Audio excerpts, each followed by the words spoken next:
Amados irmãos, graça e paz do Senhor Jesus a todos. Desejamos uma boa noite a todos aqueles que nos acompanham e rogamos as bênçãos do Senhor sobre a vida de todos vocês. Estamos reunidos mais uma vez, irmãos, por meio das plataformas de mídias sociais para a continuidade da nossa escola de discípulos. Hoje estaremos dando continuidade ao nosso segundo módulo, referente aos 5 solas. E vamos juntos aprender um pouco mais da palavra do Senhor, aprender um pouco mais da teologia reformada. Amém? Se você estiver com sua Bíblia aí do lado, ou no celular, abra sua Bíblia, ou acesse a palavra de Deus, no Salmo de número 119.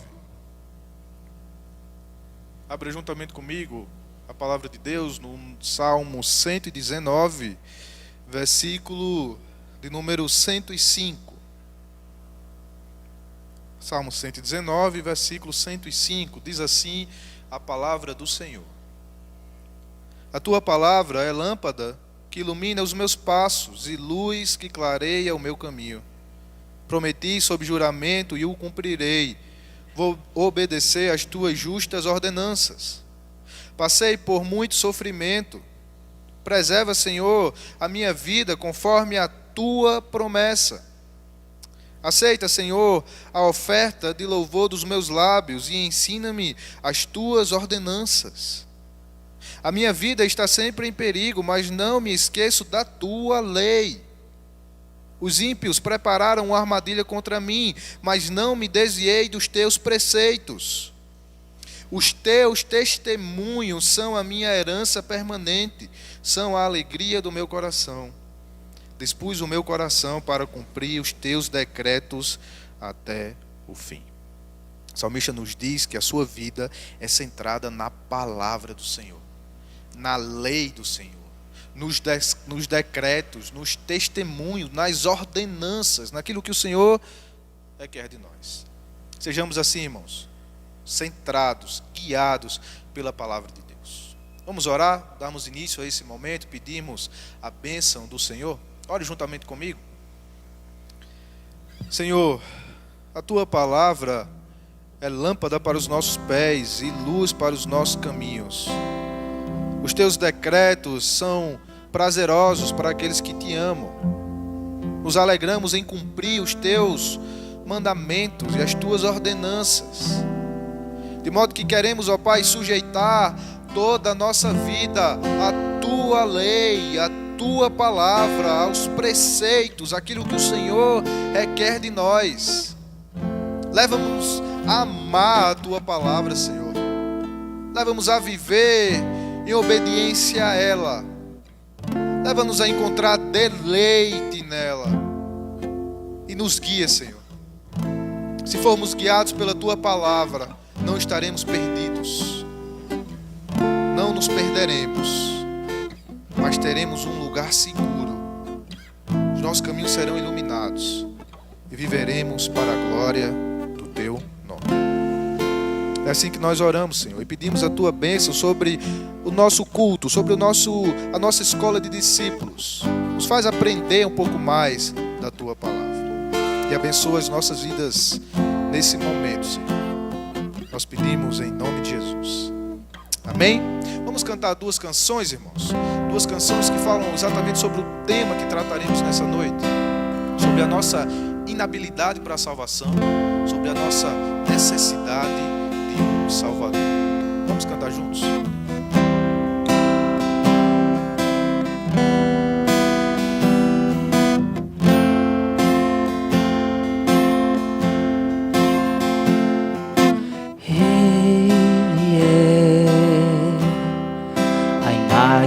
Do Deus invisível, Ele é Senhor sobre a criação, pois nele foram criadas todas as coisas dos céus e da terra. Sejam tronos, soberanias, poderes ou autoridades. Ele é antes de tudo e a todos sustenta pela palavra, pois foi do agrado de Deus que em tudo ele tenha supremacia.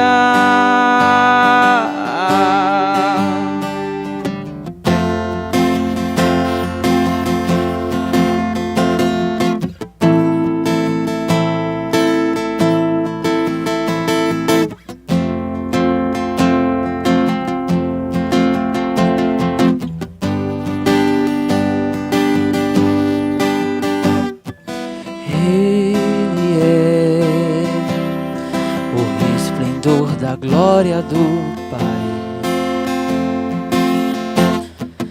Ele é a exata expressão do seu ser, pois nele foram criadas todas as coisas dos céus e da terra. Sejam tronos, soberanias, poderes ou autoridades, ele é antes de tudo e a todos sustenta pela palavra, pois foi do agrado de Deus que em tudo ele tenha supremacia.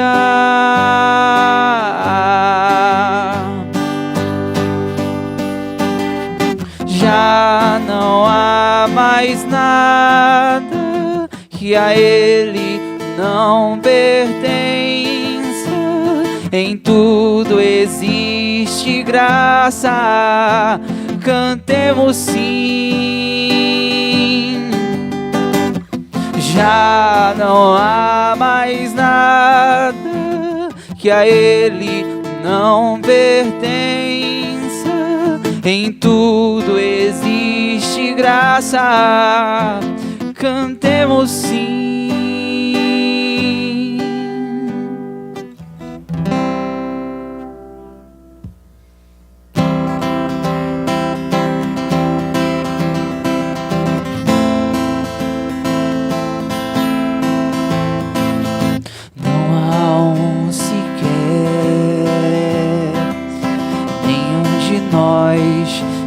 Procurou, não há sequer,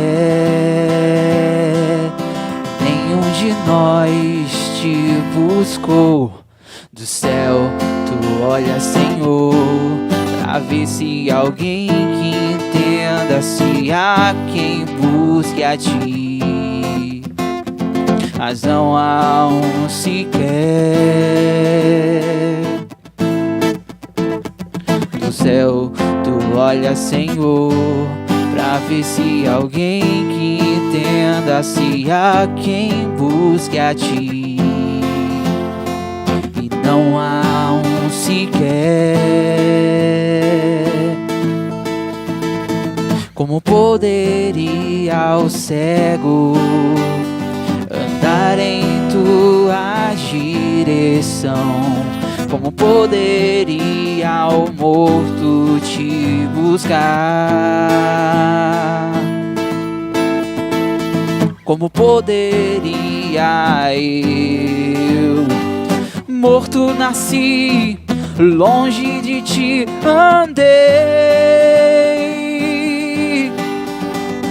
Foi quando vieste a mim, tua graça me alcançou. Sem mérito algum em mim, houve luz, enfim.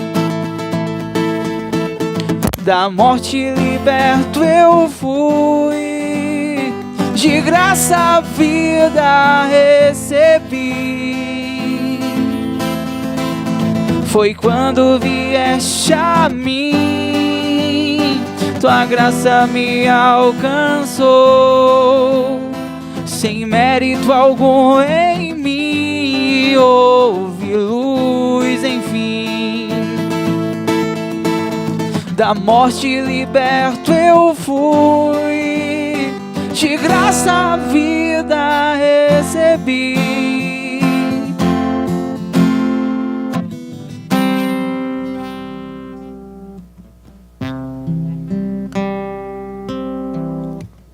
Amém, meus irmãos. Vamos orar por esse momento de ensino, agradecer ao Senhor por poder cantar cânticos centrados na palavra de Deus. Nós te louvamos, Senhor, pela graça de cantar a suficiência, a glória e a supremacia de Cristo, reconhecendo que somos incapazes de por nós mesmos obtermos o teu favor. Não há um sequer, não há um que seja merecedor, não há ninguém que possa se achegar a ti, ó Deus, pelos seus próprios méritos, mas tão somente pelos méritos de Cristo, por meio da tua graça. Abençoa-nos nesse momento, Senhor. Ilumina a nossa mente. Nos faz aprender mais do Senhor e da tua palavra. Em nome de Jesus nós oramos. Amém. Glória a Deus. Meus irmãos, nós estamos, como falamos no início, dando continuidade ao nosso segundo módulo da nossa escola de discípulos. Vimos no primeiro módulo a história da igreja, um pouco da história da igreja, principalmente a igreja antes da reforma e a igreja depois da reforma protestante. Tendo visto isso, a partir da semana passada, nós começamos a estudar um pouco mais de perto a doutrina da reforma protestante. Os fundamentos da reforma protestante, nesse primeiro momento, a partir do estudo dos 5 solas. Vimos na semana passada que os 5 solas são as bandeiras da reforma. São as doutrinas básicas que foram levantadas para defender os principais argumentos da reforma protestante, que eram comuns a todas as alas e segmentos da reforma. Os 5 solas são essas bandeiras que defendem a fé básica reformada. Semana passada nós vimos o somente a Escritura, o sola Escritura. Vimos que a Escritura é a única base, é o único fundamento de autoridade da igreja. É a nossa única regra de fé e de prática. A Escritura, por ser palavra de Deus, por ser inspirada, infalível e inerrante, é a nossa única regra de autoridade que dirime a nossa fé, que dirime conflitos teológicos, conflitos da nossa fé, e que direciona a nossa vida prática, a nossa vida moral. De modo que a nossa submissão está na autoridade da Escritura. Hoje nós veremos, pela graça de Deus, mais 2 solas. Somente Cristo e somente a graça. Sola Christus, solus Christus, melhor dizendo, e sola gratia. É o que veremos pela graça de Deus. Tá bom? Peço que você abra sua Bíblia comigo em 2 textos que nos guiarão na lição de hoje. Em primeiro lugar, Colossenses, capítulo 2. Abra comigo, Colossenses 2, a partir do versículo 6. Abra sua Bíblia, acesse sua Bíblia na carta que Paulo escreveu aos Colossenses, capítulo 2, versículo 6. Diz assim a palavra de Deus: portanto, assim como vocês receberam Cristo Jesus, o Senhor, continue a viver nele, enraizados nele e edificados nele, firmados na fé como foram ensinados, transbordando de gratidão. Tenham cuidado para que ninguém os escravize a filosofias vãs e enganosas, que se fundamentam nas tradições humanas e nos princípios elementares deste mundo, e não em Cristo. Pois em Cristo habita corporalmente toda a plenitude da divindade, e por estarem nele, que é o cabeça de todo o poder e autoridade, vocês receberam a plenitude. Paulo diz àqueles irmãos: como vocês receberam a Cristo, permaneçam em Cristo, firmados nele, enraizados nele somente. E não se deixem enganar por vãs filosofias que são fruto de tradições humanas e que não se referem a Cristo, mas a filosofias do homem. e princípios elementares que não são o próprio Cristo. Esse alerta de Paulo é aplicado a nós hoje também, meus irmãos. E o segundo texto que eu peço que você abra é também a carta que Paulo escreveu aos Efésios, capítulo 2, verso 1 até o versículo 5. Abra comigo.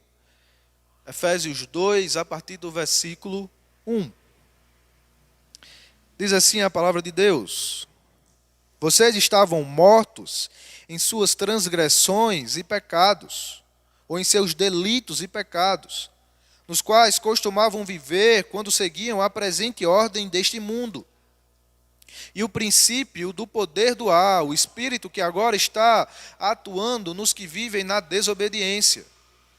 Anteriormente, todos nós também vivíamos entre eles, satisfazendo as vontades da nossa carne, seguindo os seus desejos e pensamentos.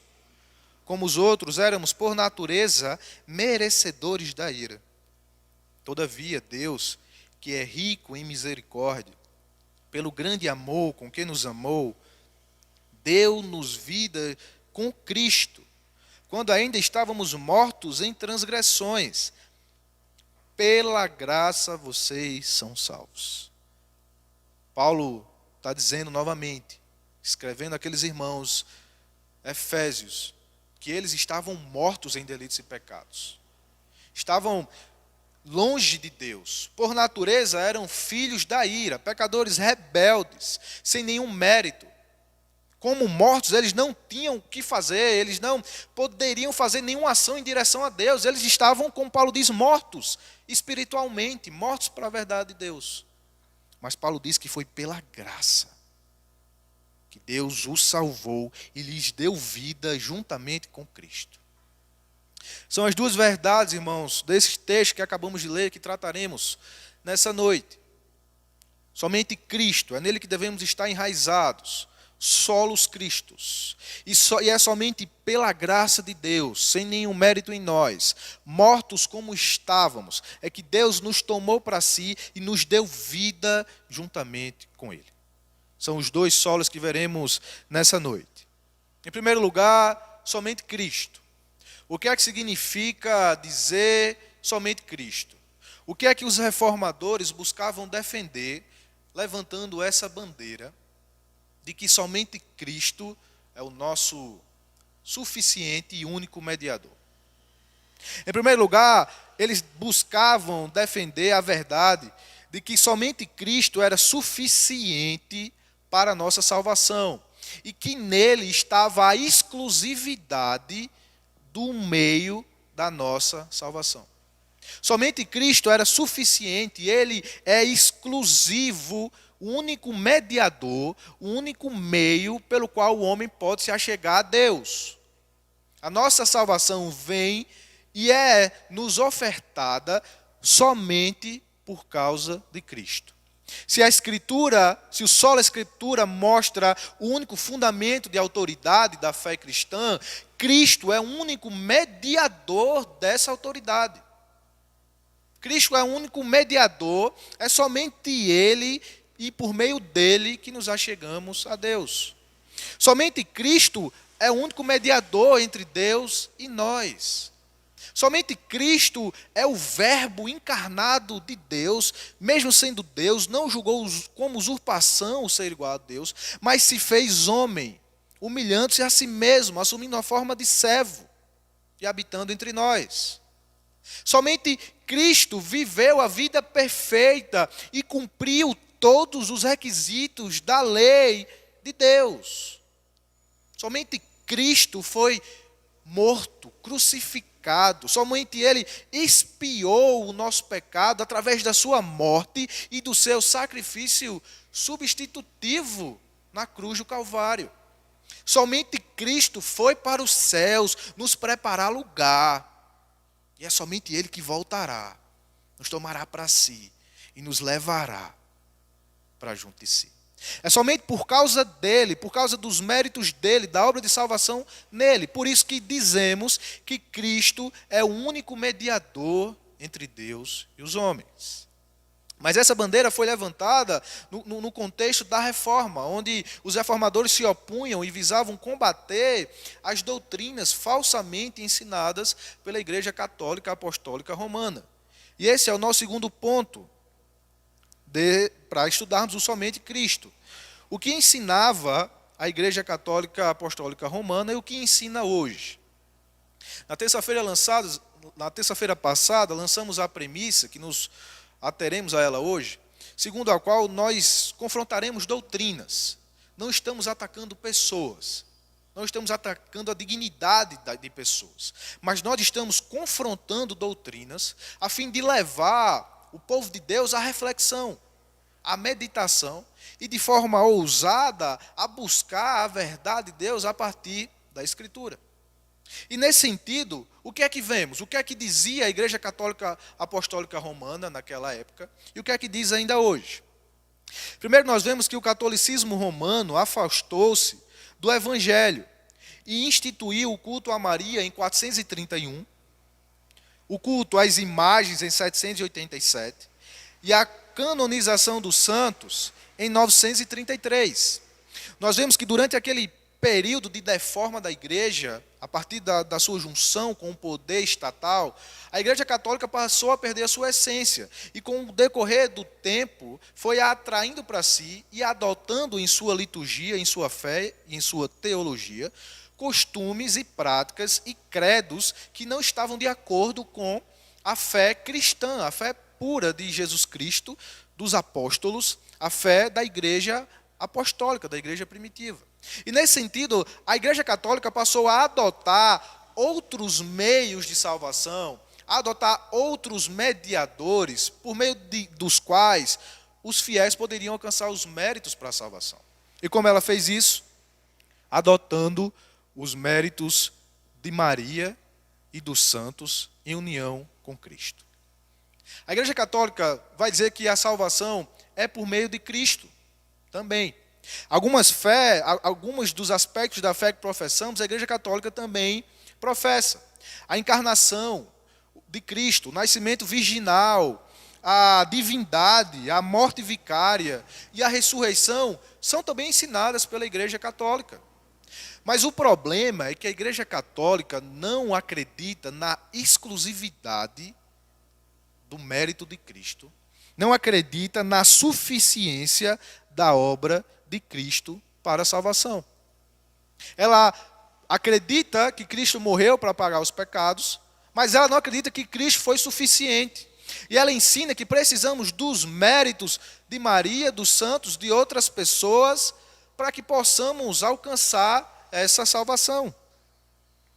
Ela depositava sua confiança nessas figuras religiosas que ganhavam o status de serem verdade encarnada. Segundo a Igreja Católica professa, Maria e os santos foram tão crentes, ou foram tão cheios de méritos, que se tornaram fonte desses próprios méritos. De modo que a Igreja hoje poderia alcançar os méritos de Maria e dos santos para fim de obter a salvação. Vejamos o que diz um pouco da teologia católica romana. Segundo um autor católico, ele diz que, como mãe do Senhor, Maria é uma pessoa inteiramente singular. Como seu filho, ela foi concebida como ser humano e viveu toda a sua vida isenta de qualquer vestígio do pecado original. E a isso se chama a sua Imaculada Conceição. Antes, durante e após o nascimento de seu filho Jesus, Maria permaneceu fisicamente virgem. No final de sua vida, Maria foi assunta, isto é, elevada aos céus de corpo e alma. A isso chamamos a sua Assunção.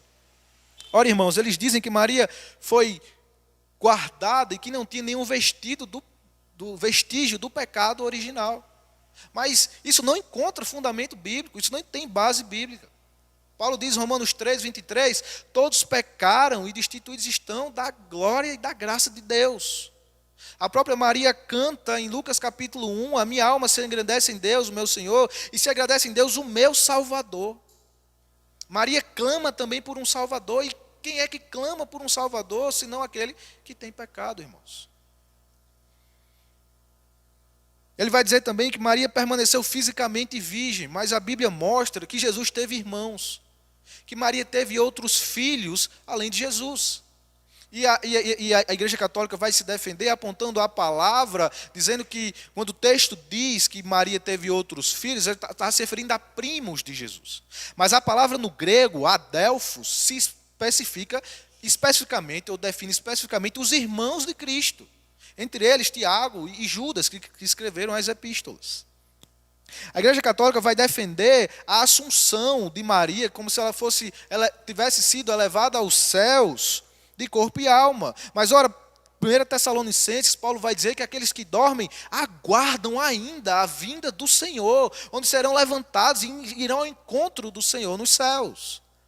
Então, são ensinamentos, são doutrinas que não encontram respaldo na Bíblia, na palavra de Deus. Além disso, a própria teologia romana, segundo o Concílio Vaticano II, em uma de suas 4 constituições, chamada Lumen Gentium, número 69, diz que Maria foi exaltada sobre todos os anjos e bem-aventurados. Intercede junto de seu Filho na comunhão de todos os santos. Intercede junto com o seu Filho, na comunhão de todos os santos. Até que todos os povos, tanto os que ostentam o nome cristão como os que ainda ignoram o Salvador, se reúnam felizmente. Na mesma Constituição, número 61, o artigo do Vaticano II diz assim: de modo inteiramente singular, pela obediência, fé, esperança e caridade, ela, Maria, cooperou na obra do Salvador para a restauração da vida sobrenatural das almas.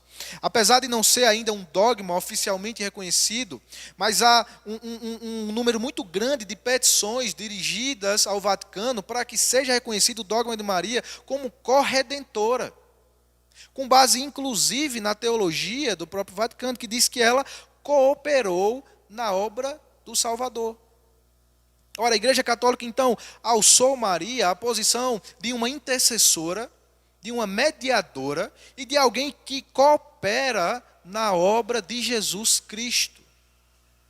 Igualmente os santos, a dizer que os santos também intercedem pelos fiéis.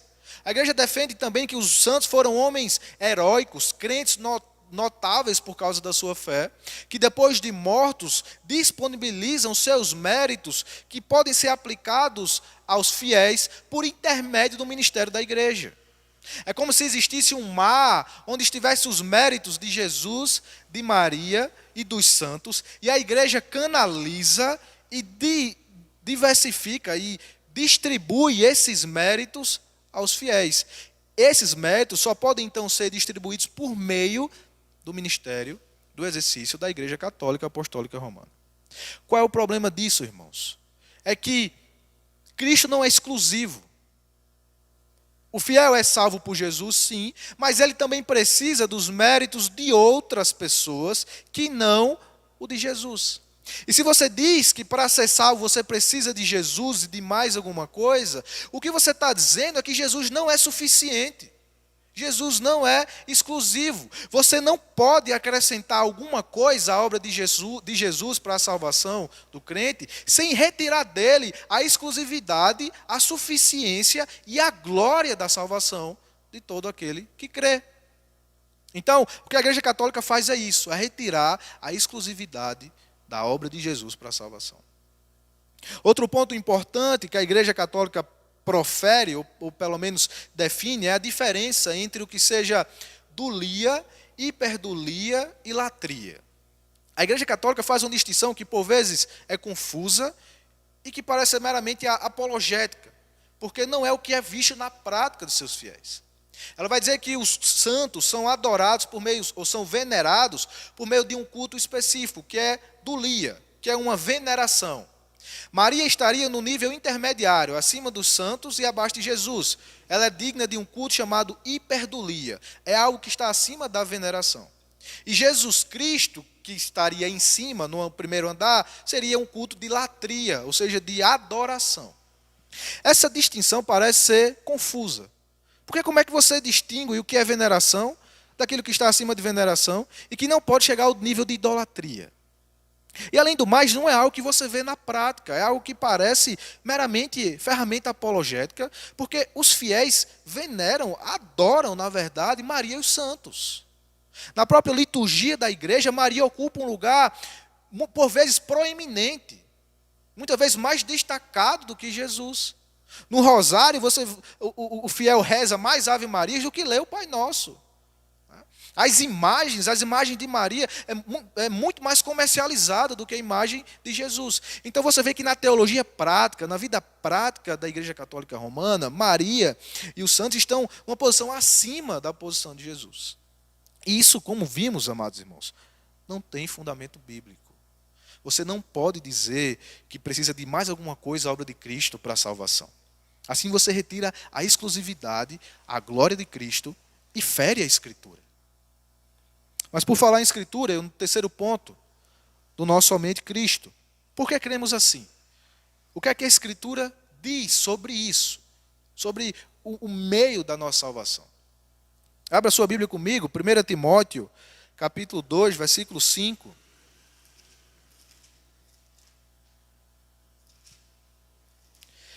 Primeiro Timóteo, capítulo 2, versículo 5. Há um só Deus e um só mediador entre Deus e os homens. Quem é esse mediador? Jesus Cristo, homem. A Bíblia é clara em dizer que o único que faz a ponte, a ligação, a mediação entre Deus e os homens é Jesus Cristo, homem. Hebreus capítulo 7, versículo 25. Por isso, e aí ele se refere a Jesus, por isso também pode salvar totalmente os que por ele se achegam a Deus, vivendo sempre para interceder por eles. Quem é que intercede pelos crentes, senão Jesus? Olha o que o texto diz. Atos capítulo 4, versículo 12. Não há salvação em nenhum outro, porque debaixo do céu não existe nenhum outro nome dado entre os homens, pelo qual importa que sejamos salvos. Não há nenhum outro nome, não há nenhuma outra pessoa, pelo qual importa que sejamos salvos, senão Jesus. Ele é o nosso único mediador. O próprio Jesus diz, no Evangelho de João, capítulo 14, versículo 6, eu sou o caminho, a verdade e a vida. Ninguém vem ao Pai senão por mim. Jesus está dizendo que quem quer ir até o Pai tem que ir por Ele. Você não precisa chegar a Maria ou nem a nenhum outro santo. Ele é o acesso direto ao Pai. Ele é o único caminho para o Pai, é o Senhor Jesus. E a própria Maria, nesse sentido, como já mencionamos no Evangelho de Lucas, capítulo 1, ela canta e ora. A minha alma engrandece ao Senhor e o meu espírito se alegrou em Deus, meu Salvador. Ela clama por um Salvador. E a mesma coisa pode se dizer dos santos. Que pensamentos teriam, que méritos teriam os santos diante de Deus para a nossa salvação? Um exemplo é o que o próprio Paulo, São Paulo, tão estimado pela igreja romana. No livro de Atos, capítulo 14, versículo 15, quando o povo de Listra quis adorar Paulo e Barnabé por causa dos seus feitos, olha o que o texto diz. Senhores, por que fazeis isto? Nós também somos homens como vós, sujeitos aos mesmos sentimentos. O próprio Paulo impede a adoração de outras pessoas, dizendo, eu sou igual a você. Eu sou homem igual a você, nós somos sujeitos aos mesmos sentimentos. Eu não tenho méritos nenhum diante de Deus. É contra isso, amados irmãos. Então, que os reformadores, a doutrina reformada, ela se levanta, ela defende a bandeira. Porque entende a autoridade suprema da Escritura, ao ler a Escritura, nós vemos que é somente Cristo o único mediador entre Deus e os homens. Somente Cristo. Cristo não precisa de intermediários. Ele é a nossa relação perfeita com Deus. Ele é o caminho perfeito. Por quê? Porque Ele é o perfeito mediador, que media a nossa relação com Deus. Ele é o perfeito sacrifício, que foi entregue entregue por nossos pecados. Ele é o perfeito expiador que, pagando o preço, removeu de nós a nossa culpa diante de Deus. Ele é o perfeito intercessor, o advogado fiel, que não perde nenhuma causa. Ele é o nosso advogado. Quem vai dizer isso é o apóstolo João, na sua primeira epístola. Portanto, nós defendemos e bradamos e nos levantamos defendendo a verdade bíblica. Somente Cristo. Os reformadores assim o fizeram. Somente Cristo é o nosso mediador, intercessor, advogado, sacrifício perfeito diante de Deus. Então os reformadores quebraram com isso, com essa visão distorcida. Por meio disso, por meio da exaltação da figura de Cristo como nosso único mediador, eles quebraram com o sacerdotalismo que era existente e ainda é praticado na Igreja Católica. A ideia de que você precisa de um sacerdote por meio de quem você se achega e o qual confere o seu perdão. Quebrou a ideia de uma confissão auricular, que você precisa se achegar a esse sacerdote, confessar os seus pecados, para que assim ele possa lhe perdoar. A reforma quebrou com a ideia da eficácia intrínseca dos sacramentos. A Igreja Católica defendia que os sacramentos tinham autoridade e tinham uma eficácia intrínseca, de acordo com que quem participasse dele era beneficiado por esses sacramentos, independente da sua fé genuína ou verdadeira. Então os reformadores quebraram isso, defendendo a posição de Jesus como nosso único mediador, como nosso sacrifício perfeito, como sumo sacerdote. Para concluir essa parte, queria ler o texto de Hebreus capítulo 4 e sugerir 2 ou 3 aplicações. Hebreus capítulo 4, versículo 14 ao 16, diz o seguinte. Hebreus 4, versículo 14. Tendo, pois, Jesus, o Filho de Deus, como grande sumo sacerdote que penetrou os céus, conservemos firmes a nossa confissão. Porque não temos sumo sacerdote que não possa compadecer-se das nossas fraquezas. Antes foi ele tentado em todas as coisas, a nossa semelhança, mas sem pecado. Acheguemo-nos, portanto, confiadamente, junto ao trono da graça, a fim de recebermos misericórdia e acharmos graça para socorro em ocasião oportuna. Jesus é o nosso único sacerdote. É aquele por quem temos acesso direto a Deus. Por causa do seu sacrifício, o véu que dividia o templo foi rasgado. E agora nós podemos nos achegar somente por causa de Jesus, sem necessidade de outra mediação, sem necessidade de intermediários, sejam pessoas, rituais ou sacramentos. Somente Cristo. É isso que nos defendemos. O que é que isso significa então na nossa vida prática, irmãos? Em primeiro lugar, devemos pensar onde está o fundamento da nossa confiança. E ela deve estar somente em Cristo. Por vezes, nós confiamos no exercício da nossa religiosidade vazia. Achamos que podemos nos confiar nas vezes que vamos ao culto, ou nos nossos méritos diante de pessoas, ou nos nossos próprios desempenhos. Mas a nossa confiança não está na nossa religiosidade, nem nos nossos atos de benevolência. A nossa confiança deve estar somente em Cristo. Uma segunda verdade é que a figura de Jesus como nosso único sacerdote leva-nos a concluir que estamos em posição de igualdade. Somos todos iguais diante de Deus, todos carecedores da sua graça, todos na mesma posição. Isso parece ser o contrário do que muita gente acredita, do que muitos fiéis acreditam, irmãos, e põe sua confiança e esperança em outras pessoas, em líderes religiosos, em pastores ou bispos ou apóstolos. Põe a sua confiança no que líderes dizem, como se eles fossem superiores ou fundamentassem algum outro nível de autoridade. Mas não, irmãos, somente Cristo. A nossa confiança, a nossa intercessão, a nossa mediação está somente em Cristo. E é nele que nos achegamos. Todos em posição iguais, carecedores da graça de Deus, confiantes somente na pessoa do nosso Senhor Jesus. Amém? Somente Cristo é o nosso único mediador. Ele é o único fundamento de autoridade. Ele é o único mediador dessa autoridade bíblica. Mas como é que então que nos apoderamos? Como é que então que nos chegamos a Deus?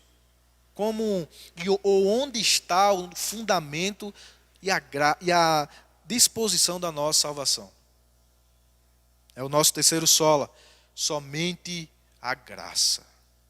É somente pela graça de Deus que fomos salvos. É somente por graça que esse mérito de Jesus, essa mediação de Jesus se torna eficaz para a nossa vida. Não é por qualquer desempenho nosso, não é por qualquer mérito que temos diante de Deus, não é por qualquer ato bom de nossa parte, não é por boas obras que a salvação nos é comunicada por meio de Cristo, mas é somente pela graça. É somente pela graça. Graça é esse favor imerecido da parte de Deus, que vem até aquele que estava morto, como lemos no texto de Efésios, que dá vida a quem não podia ouvir a voz de Deus, a quem não tinha qualquer reação diante de Deus, aquele que estava morto em seus delitos e pecados, mortos espiritualmente, que não tinha nenhum mérito, que não tinha fé, que não tinha disposição. Mas esse Deus vem somente pela sua graça, sem qualquer merecimento nosso, e nos dá vida juntamente por causa de Cristo e por meio de Cristo. O teólogo B.B. Warfield diz o seguinte: há duas doutrinas fundamentais sobre salvação. A que ensina que a salvação vem de Deus, e aqui ensina que a salvação é vinda de nós mesmos. A primeira é a doutrina fundamental do cristianismo, a última do paganismo universal. Só há duas doutrinas em relação à salvação. A que diz que a salvação vem de Deus e é fruto da graça, e esse é o verdadeiro cristianismo. Ou então a que diz que a salvação é fruto do homem, dos méritos humanos. E essa é qualquer outra religião pagã, menos o cristianismo verdadeiro. Lutero, por exemplo, negava que o homem tinha livre-arbítrio, ou seja, a capacidade de escolher entre o bem e o mal depois da sua queda. Sua vontade está presa ou escravizada pelo pecado. Portanto, a salvação é ato da livre e soberana graça de Deus. Essa é a visão reformada. Essa é a bandeira que os reformadores levantaram. É somente por meio da graça de Deus, sem qualquer mérito nosso, que somos salvos. Que Deus nos alcança e nos dá vida, enquanto ainda estávamos mortos em nossos delitos e pecados. Mas então, contra o que essa bandeira era levantada? O que é que ensinava a Igreja Católica Romana e o que é que ensina ainda hoje? Seguindo o pensamento de Pelágio e Tomás de Aquino, a Igreja Católica acreditava e ainda acredita que o homem não está totalmente corrompido em sua vontade e natureza. Embora continue a mostrar que há o mal no mundo, a Igreja não está sugerindo que a natureza humana esteja corrompida. Ao contrário, a humanidade é capaz de fazer muito bem. Não obstante, sintamos uma tendência para baixo, ainda mantemos o controle essencial sobre nossas decisões. A Igreja Católica vai afirmar que o homem é salvo pela graça também. A Igreja Católica não afirma uma salvação exclusiva pelas obras. Ela vai dizer que o homem é também salvo pela graça de Deus. Mas a verdade é que ela vai ensinar que o homem não é somente salvo pela graça. O problema está no somente, está no sola. Além da graça de Deus, o homem tem em si uma capacidade inerente de praticar o bem e de buscar a Deus. O homem não é, para a Igreja Católica Romana, o homem não é totalmente corrompido. Ele ainda permanece dentro de si uma capacidade, uma disposição para buscar a Deus. De modo que o homem pode se achegar a Deus pelos seus méritos também. Ele coopera com Deus para a salvação. A Igreja Católica vai defender que há duas forças atuando juntas na salvação do homem. É o que se chama de uma fé sinergística. A Igreja Católica professa um sinergismo semi-pelagiano, e a gente vai definir o que é isso.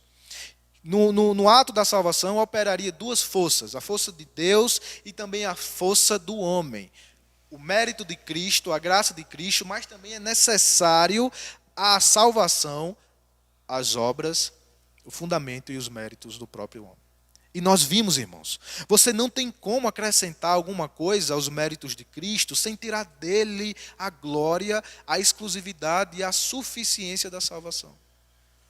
Vimos, essa é uma teologia sinergística, que é justamente isso que aponta essas duas forças. Deus cooperando com o homem para a salvação, baseado no semi-pelagianismo. Vamos definir esse termo? O que é semi-pelagiano? Pelágio, da onde vem o termo, foi um monge britânico, contemporâneo de Santo Agostinho, que defendia a ideia de que o homem não é contaminado ou não traz consigo os efeitos do pecado original. O homem era como uma tábua rasa, possuidor de um livre-arbítrio, que lhe capacitaria a por si mesmo tomar a decisão, a livre decisão por Deus. Adão não seria então o responsável pela nossa natureza humana corrompida, mas Adão era tão somente uma figura e um mau exemplo. Pelágio defendia uma salvação meramente natural, que o homem por si mesmo, rejeitando o exemplo de Adão, buscava por suas próprias forças, por seus méritos, exercer esse livre-arbítrio em direção à obra de Deus. Qual é o problema disso? É que se Pelágio acreditava que Adão era tão somente um exemplo, um mau exemplo, a conclusão é que Cristo é também um só exemplo. A conclusão é que Cristo também é somente um bom exemplo pelo qual podemos seguir. Cristo não seria o nosso salvador pessoal. Cristo não seria o nosso sacrifício e substituto perfeito, se o homem por si mesmo teria a capacidade de salvar. Ele ofereceria apenas somente uma direção moral e não um novo nascimento, como de fato as Escrituras mostram que precisamos. Pelágio viu a salvação em termos somente do progresso do caráter humano, por seguir o exemplo de Cristo. Vale dizer que essa doutrina foi rejeitada. O pelagianismo foi oficialmente rejeitado pelos concílios de Cartago, de Éfeso, Cartago em 418, Éfeso 431, e finalmente no concílio de Orânio II em 529. Pelágio acreditava no livre-arbítrio, numa distinção do pecado original, numa capacidade do homem salvar por si mesmo. Contemporâneo e opositor de Pelágio, que se opôs aos ensinamentos de Pelágio, foi Santo Agostinho. Agostinho ensinava que os homens nascem corrompidos por causa do pecado original. E que por isso são incapazes de salvar a si mesmo. De modo que fora da graça de Deus é impossível uma pessoa obedecer ou até mesmo buscar a Deus.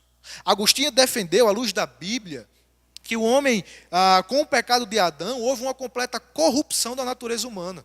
De modo que o homem hoje, o homem natural, não alcançado pela graça de Deus, é rebelde. É inteiramente incapaz de achegar a Deus. É incapaz de exercer uma vontade que o leve para Deus. O homem não pode não pecar. Ele não consegue deixar de pecar. Ele tem essa natureza depravada e corrompida. Ele é radicalmente corrompido, de modo que os seus interesses, as suas vontades, são opostas à vontade de Deus.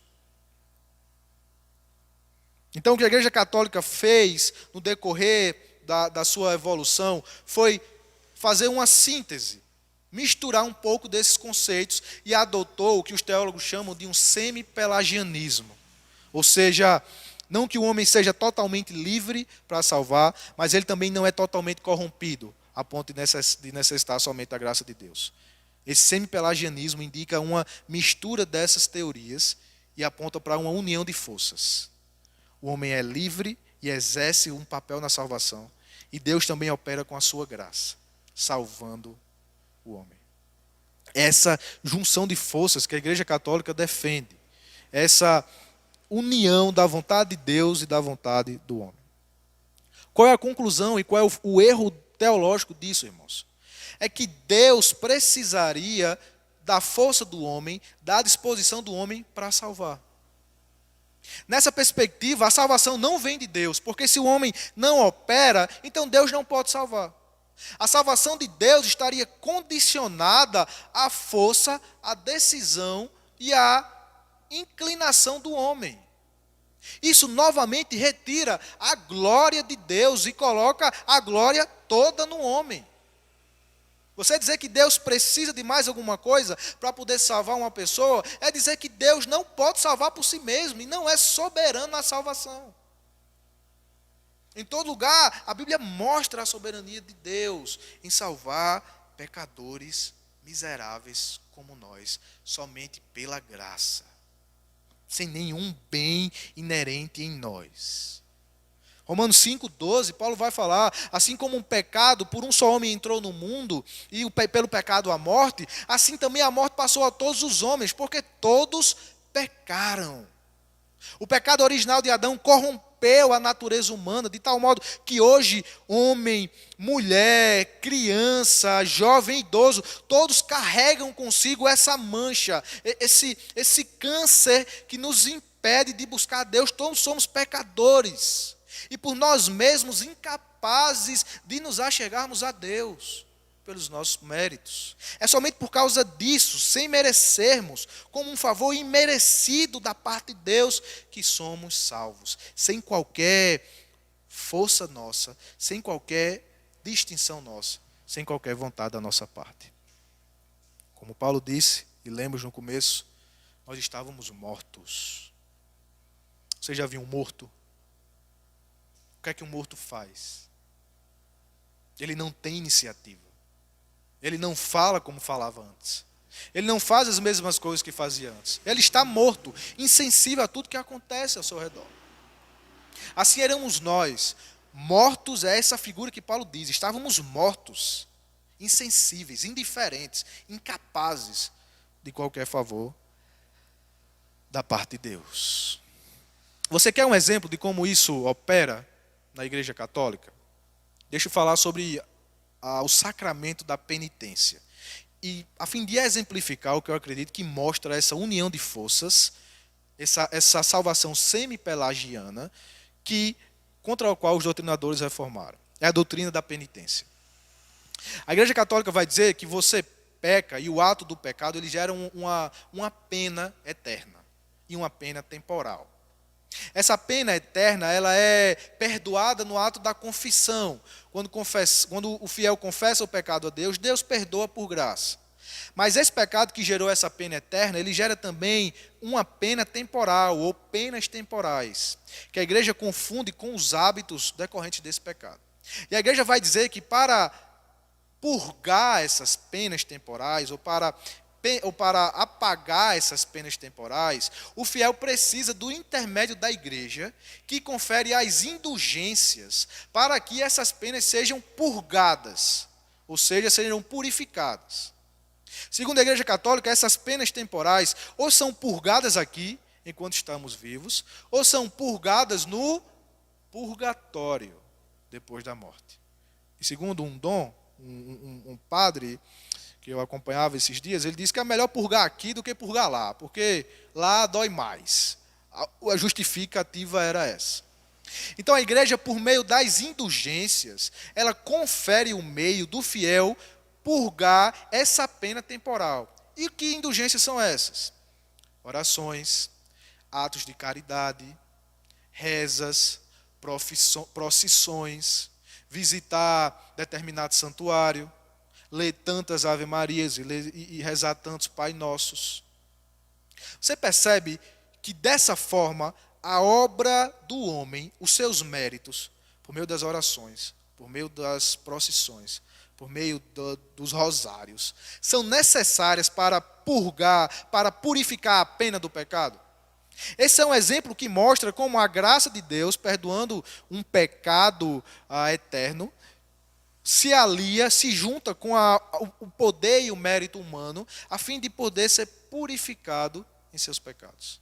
É um exemplo que mostra essa ação independente, ou seja, essa ação dependente de Deus com o homem.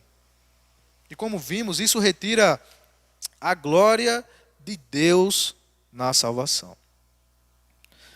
Irmãos, contra esses ensinos, contra esses ensinos que colocam a salvação nas mãos do homem e que retiram a glória de Deus na salvação do seu povo, os reformadores levantaram a bandeira. Somente a graça. Não há mérito algum num homem, não há bem inerente a nós, pelo qual possamos nos já chegar a Deus, bater no peito e dizer, eu mereço, porque não merecemos. Não há mérito algum que possa cooperar com a salvação de Deus. Em nós não havia bem algum, estávamos mortos, corrompidos, depravados, estávamos indiferentes à vontade de Deus. Éramos rebeldes, por natureza, filhos da ira. Veja se não é isso que a Bíblia diz. Tito, capítulo 3, versículos do 3 a 5.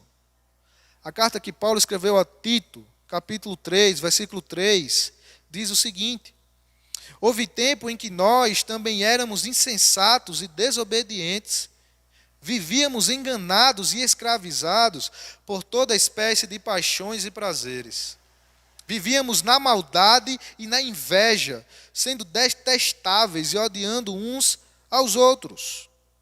Mas quando, da parte de Deus, nosso Salvador, se manifestaram a bondade e o amor pelos homens, não por causa de atos de justiça por nós praticados, mas devido à sua misericórdia, Ele nos salvou pelo lavar regenerador e renovador do Espírito Santo.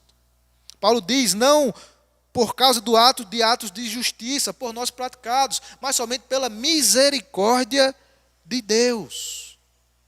Assim o próprio Paulo diz também no texto que lemos, Efésios capítulo 2, e mais à frente, do versículo que lemos, a partir do verso 6,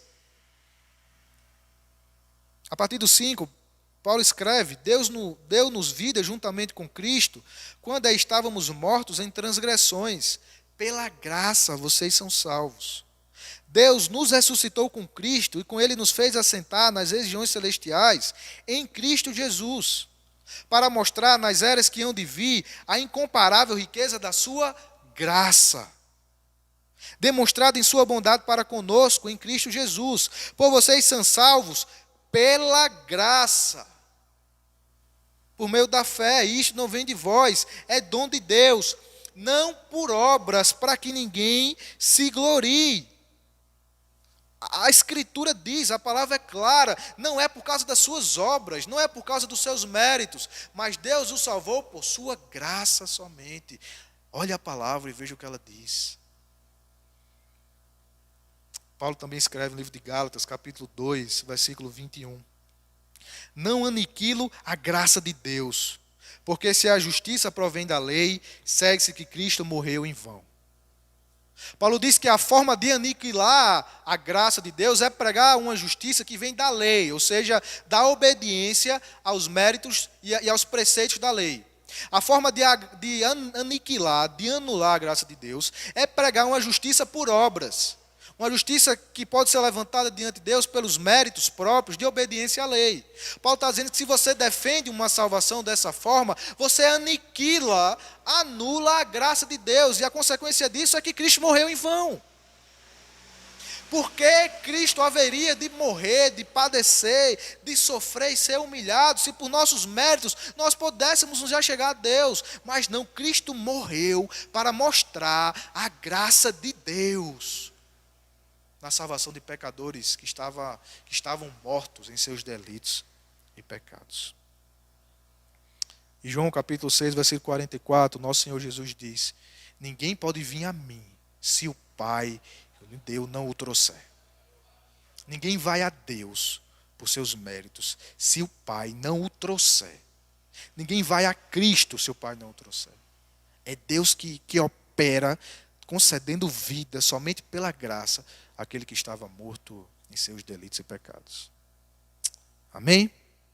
Deixa eu sugerir 2 ou 3 aplicações também. Em primeiro lugar, essa verdade, essa doutrina, somente a graça, mostra a diferença e a glória do cristianismo frente a todas as outras religiões. A beleza do cristianismo. Todas as outras religiões, sejam elas quais forem, pregam uma justiça baseada em mérito, baseada em obra. Se você tiver boas obras, em comparações com as suas más obras, se as suas boas obras pesarem mais, então você é salvo. Mas se as suas más obras pesarem mais, então você é condenado. Todas as religiões pregam a salvação baseada no poder e mérito humano. Apenas o cristianismo diz que Deus, sendo Deus, saiu do seu lugar de glória, habitou em nosso meio e por sua graça concedeu o meio de salvação, sem nenhuma participação do homem. É somente pela graça, irmãos. Isso fere o nosso orgulho e fere uma pretensa meritocracia que guardamos no fundo do nosso coração. Por vezes lá no fundo está uma confiança em nossos méritos. E gostamos de ostentar os nossos méritos. Gostamos de nos achar melhor do que os outros. Nos achamos melhores do que os nossos irmãos. Achamos que está em nós o mérito de fazer coisa boa, ou de agradar a Deus. Nos achamos super espirituais demais, porque ajudamos o próximo, ou porque oramos em favor de alguém, ou porque servimos na igreja muitas vezes. E esse orgulho vai pouco a pouco crescendo em nosso coração. Mas essa verdade diz que não foi por mérito, amado irmão. Não é nenhum mérito meu ou seu que nos torna dignos diante de Deus. Mas é somente por causa do mérito de Jesus, somente pela graça, a nossa salvação. Em último lugar, esse é um favor, é uma verdade, é uma doutrina a favor da esperança. A graça é poderosa e pode salvar qualquer pecador. Não importa quão sujo você esteja. Não importa quão pecador você seja.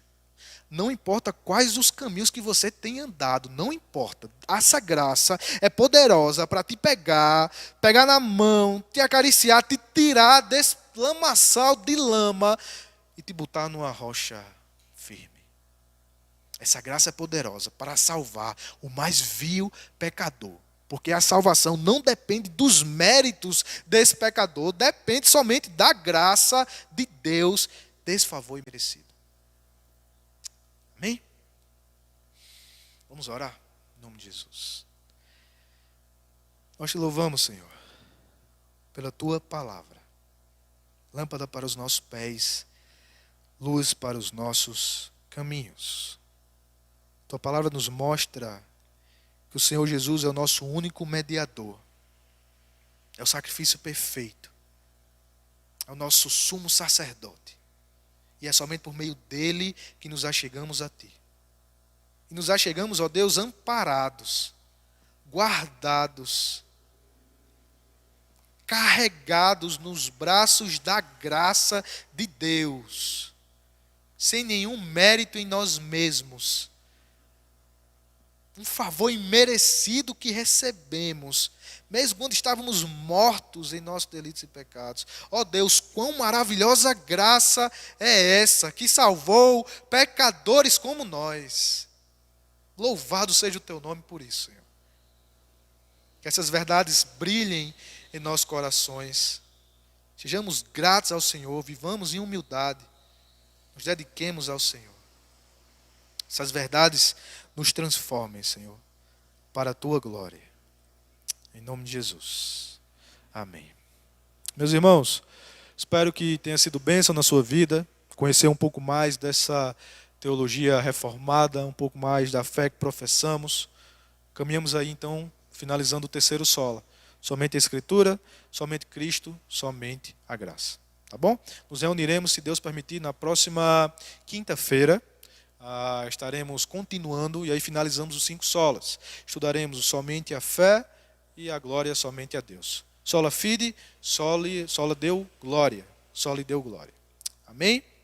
Teremos, próximo domingo, será disponibilizado o nosso culto online. Estaremos juntos novamente em torno da palavra de Deus, cantando louvores bíblicos, nos ajuntando ainda nesses meios digitais, mas estaremos juntos com nossas famílias e unidos com o propósito de cultuar e glorificar a Deus. Amém?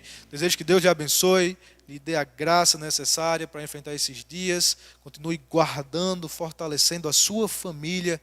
Estamos juntos, meus irmãos. Oremos uns pelos outros. Que Deus abençoe.